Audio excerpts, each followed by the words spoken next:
അമ്മ വന്നിട്ടുണ്ടോ? ആ ചിത്രവും കണ്ട്. അമ്മ ദേഷ്യത്തില്ല.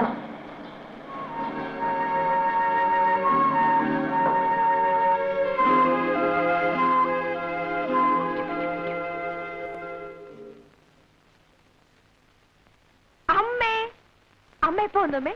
എവിടെയായിരുന്നു നീ ഇതുവരെ? ഞാനേ മോളിലില്ലേ, മോളിലെ ടെറസ് അവിടെ ഇരുന്ന് വായിക്കായിരുന്നു അമ്മേ. എന്താ അമ്മേ വിശേഷിച്ച്? വിശേഷിച്ച് കാര്യമൊന്നുമില്ല. നിന്നെ ഒന്ന് കാണാൻ വേണ്ടി വന്നതാണ്. എന്താണ് ഇത്? ഓ, അപ്പോ കേട്ടതൊക്കെ നേരായിരുന്നു അല്ലേ? ചുമ്മാ ഇരിക്കും അമ്മേ. ഓരോന്ന് പിള്ളേർ പറഞ്ഞുണ്ടാക്കുന്നു വെച്ച് വെറുതെ പറയുന്നതോ? അന്വേഷിച്ചറിയാൻ പറഞ്ഞിട്ട് ഇവിടെയുള്ള നിന്റെ ചെറിയച്ഛൻ എനിക്ക് കത്തയച്ചിട്ടുണ്ടായിരുന്നു. എന്താണ് നിന്റെ ഭാവം? വിവാഹമാണെങ്കിൽ എനിക്ക് വേറെ വിവാഹം വേണ്ട. ആ ക്യാപ്റ്റന്റെ വീട്ടുകാർക്ക് ഏതാണ്ട് വാക്ക് കൊടുത്ത പോലെയാ. ഞാൻ ആർക്കും വാക്ക് കൊടുത്തിട്ടില്ല. മതി പഠിച്ചത്. വേഗം പോകാൻ തയ്യാറായിക്കൊള്ളൂ. അമ്മ പരീക്ഷയാ. അതിന് നീ പഠിച്ച കാര്യങ്ങളൊക്കെ പരീക്ഷയ്ക്ക് എഴുതാൻ പറ്റിയതല്ലല്ലോ. പരീക്ഷ എടുത്തു അറിഞ്ഞുകൊണ്ട് തന്നെയാണ് ഞാൻ വന്നത്. നീ പരീക്ഷയ്ക്ക് എഴുതാൻ വേണ്ട, പാസ്സാകുകയും വേണ്ട. അമ്മ ഞാൻ പറയുന്ന കേൾക്കൂ. കല്യാണി 10 ദിവസത്തേക്ക് ലീവിൽ എഴുതി കൊടുത്തോളൂ. സംസാരമൊക്കെ വീട്ടിൽ ചെന്നിട്ടാകാം.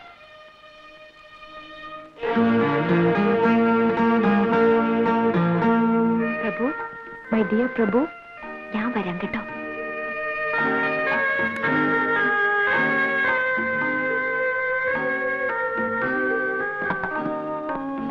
കേരടി.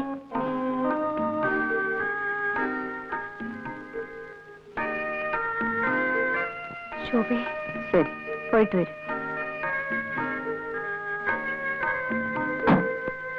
പോവാം.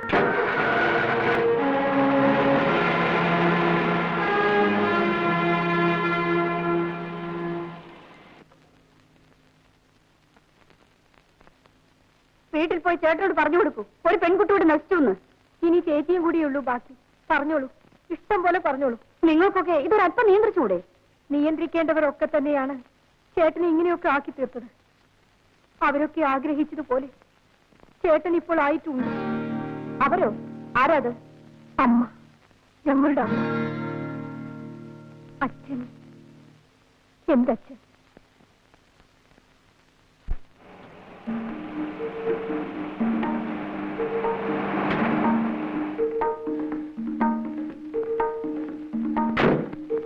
ലക്ഷ്മി അടുത്തി, ലക്ഷ്മി അടുത്തി.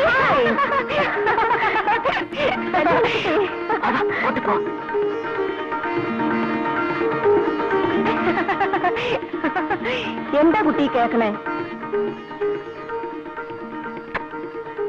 പ്രേമം. കൊള്ളാം. എന്നെ കണ്ടല്ലേ കുട്ടി നീ ഇത്രയും കാലം വളർന്നത്?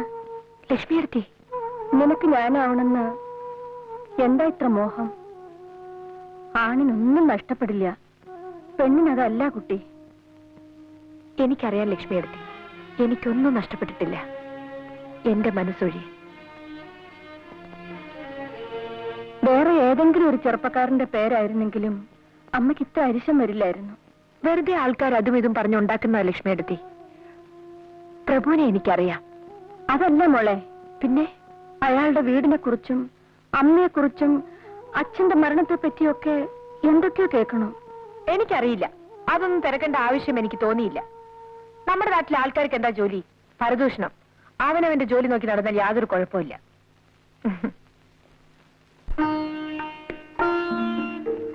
My dear Prabhu, my darling Prabhu, വേണ്ട, മൈ സ്വീറ്റ് ഹോട്ട് പ്രഭു.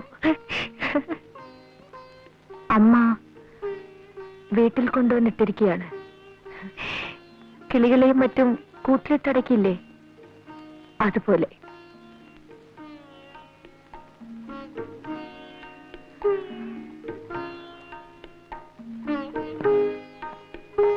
എന്തൊരു ഭംഗിയായിരുന്നു നമ്മളൊത്ത് കഴിഞ്ഞിരുന്ന ആ ദിവസങ്ങൾക്ക്.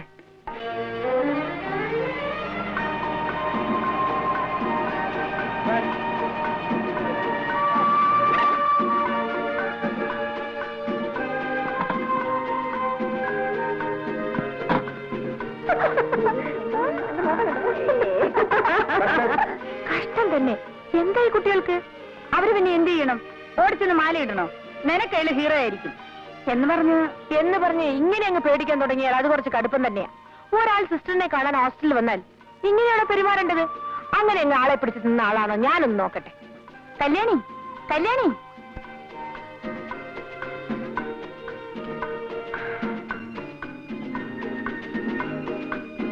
നീലിമയുടെ ചേട്ടനല്ലേ?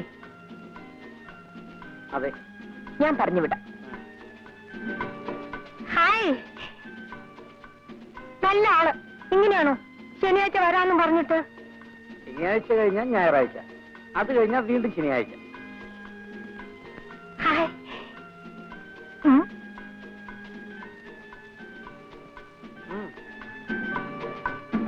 താങ്ക്സ്.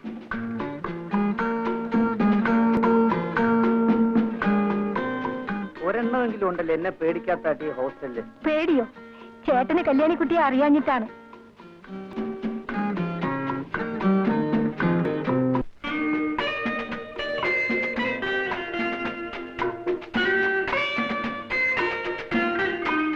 ഇവരൊക്കെ ആരാ? ഹിപ്പികളാണെന്ന് തോന്നുന്നു. ടൂറിസ്റ്റുകളാ.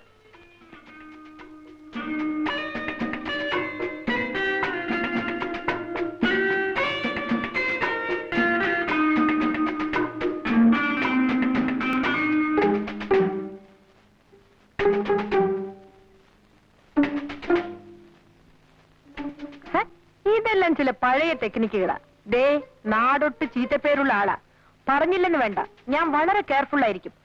ഒരു വാക്കിലോ പ്രവൃത്തിയിലോ എന്തെങ്കിലും തെറ്റ് കണ്ടാൽ ആ നിമിഷം ഞാൻ കട്ട് ചെയ്യും.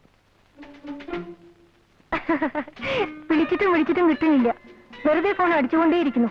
നീ പോയി ഒന്നുകൂടെ ട്രൈ ചെയ്യും. അങ്ങനെ ഇപ്പൊ വേണ്ട.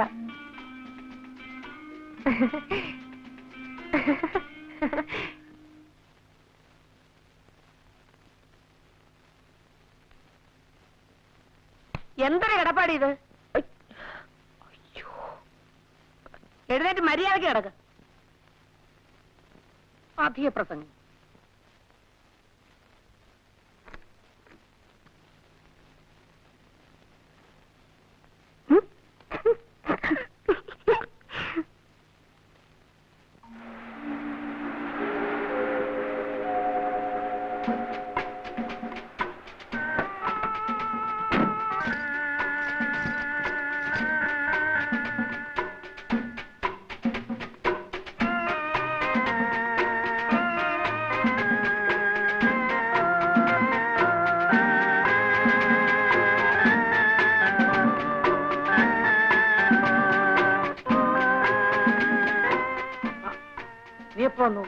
ഇന്നലെ പരീക്ഷ കഴിഞ്ഞു. ഇതെല്ലാം തിരക്കാൻ ഇന്നെങ്കിലും ഒരാൾ എത്തിയല്ലോ. ധൃതി വെക്കണ്ട, നിന്റെ എല്ലാ കാര്യങ്ങളും നോക്കാൻ ഒരാളെ ഞാൻ ഉടനെ ഉണ്ടാക്കി തരാം. പോ ചേട്ടാ.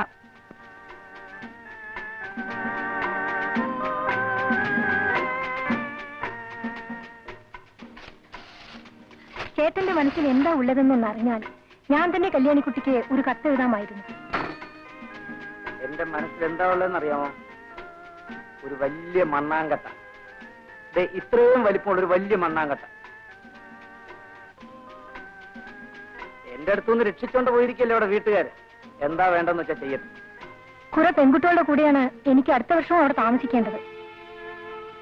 എന്റെ പേരും പറഞ്ഞ് അങ്ങനെ ആരും അഭിമാനിക്കണ്ട. ആരും തലപൊക്കി നടക്കാനെങ്കിലും ഒന്ന് സമ്മതിച്ചാൽ മതിയായിരുന്നു.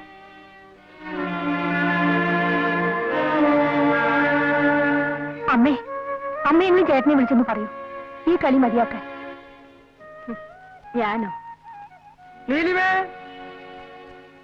മോള് ചെല്ല്.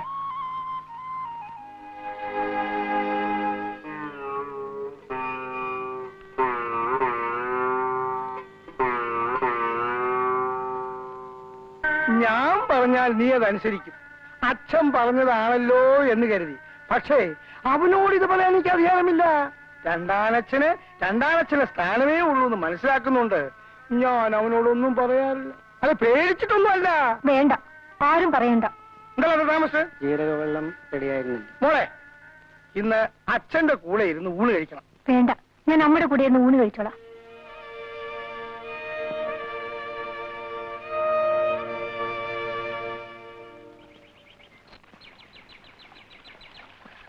ഏയ്, എല്ലാ പിള്ളേരും കോളേജിൽ പോകുന്ന പരീക്ഷ എഴുതാനാ.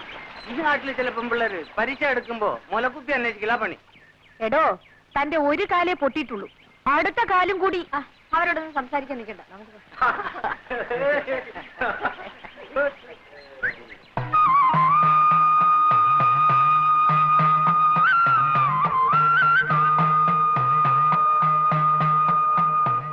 ശോഭേ, നാട്ടിൽ വന്നിട്ട് നീ എന്നെ തിരക്കിയതും കൂടി ഇല്ലല്ലോ. പരീക്ഷയ്ക്ക് എങ്ങനെ എഴുതിയിടാ? തിരക്കേടില്ല. ശോഭേ, വരൂ കുട്ടി, നിൽക്കാൻ നേരമില്ല. എന്നാ ഞാൻ വരട്ടെ. ആ കുട്ടിയായിട്ട് വലിയ ചങ്ങാത്തൊന്നും വേണ്ട, അതിനോട് മിണ്ടിയാ മതി, നിനക്കൂടെ ചീത്തപ്പേരാ. വരൂ. നമുക്ക് പോകാം. ഈ ലക്ഷ്മിയടത്തേക്ക് വേറെ പണിയൊന്നുമില്ലേ? ദിവസം ഇത് എന്നെ ജോലി. കാശിക്ക് പോകുമ്പോ സാധുക്കൊക്കെ കൊടുക്കാലോ. ഒരു 101 രൂപയെങ്കിലും ആയിട്ടാവട്ടെ. അതെ അതെ, എന്നും ഇങ്ങനെ കാശി രാമേശ്വരം എന്ന് പറഞ്ഞിരുന്നോളൂ. കല്യാണമൊക്കെ കഴിഞ്ഞ് സുഖമായിട്ട് ജീവിക്കുന്നതിന് പകരം. അതിനൊക്കെ ഒരു തലയിലെടുത്ത് വേണ്ടേ കുട്ടി? പിന്നെ ഇവിടെ ഇങ്ങനെ യാതൊരു അല്ലലുമില്ലാതെ കഴിയുന്നുണ്ടല്ലോ, അത് തന്നെ ഒരു വലിയ ഭാഗ്യം. നിനക്കറിയില്ല, തറവാട് ഭാഗം വെച്ചപ്പോ എനിക്ക് 16 വയസ്സാ. ഒരു വസ്തു അറിയില്ല. എല്ലാരും കിട്ടിയതും വാങ്ങി അവരവരുടെ വഴിക്ക് പോയി. ലക്ഷ്മിയടത്തേക്ക് മാത്രം ആരും ഉണ്ടായിരുന്നില്ല. അമ്മയില്ല, അച്ഛനുമില്ല. ഇനിയിപ്പോ അതൊക്കെ എന്തിനാ പറയണേ? നിന്റെ അമ്മയില്ലാന്ന് വെച്ചാ ഇന്ന് ഞാൻ ഉണ്ടാവായിരുന്നില്ല.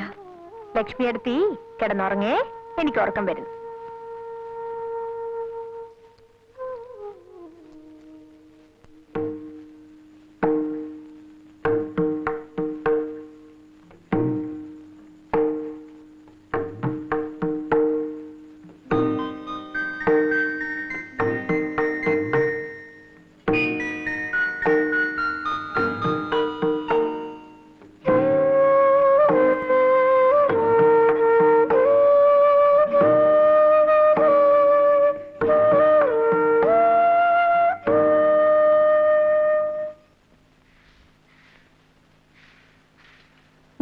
അരി തീരാറായിരിക്കണോ?